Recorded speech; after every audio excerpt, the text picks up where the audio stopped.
Kaizakaiza ty tonga soa eto amin'ity live ty zany alohany nanao annonce tamin'ny maraina teo zany maraina be mihitsy teny anisany aho hoe tena tsy afaka vaky amin'ny herin-taona koa de tena nalahelo be izy zany tena alahelo be 61 personnes ny réaction de zaho ve ny commentaire ty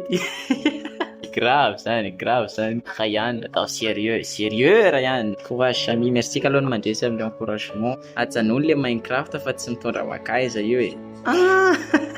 raha Lucas Mahereza letsy merci letsy ajanony Call of Duty non monsieur tis Call of Minecraft ijanona zany eo fantatro fa tsy hanao vidéo zany la calme toi tsy adintsika zany reny Ryan que faire de cet enfant qui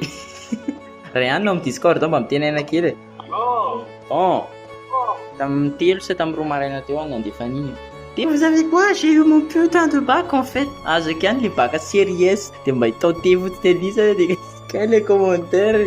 mais bon, je vais vous annoncer, j'ai eu mon bac tamin'ny maraina tamin'ny 2 heures maths tamin'ny radiologie. De si zany misy fotoana am'zay zao miresaka vidéo slide ohatrao matetitetика je suis apte aussi zany pour les petits boulots zany de mety mba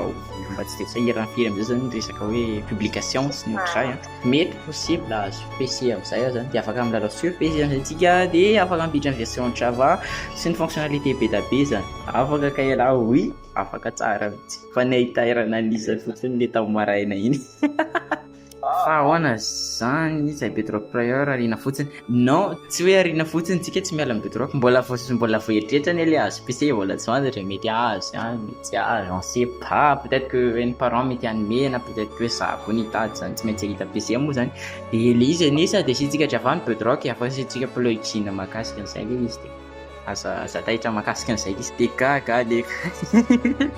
sika le karavandy de nisy promesse nataoko zay moa zany tao amin'ny groupe tao hoe si j'ai mon bac de hanao live Minecraft horreur tsika avec les potes de voilà hanao le live Minecraft horreur zany tsika là maintenant tout de suite de let's go zany tsy atao anatin'ny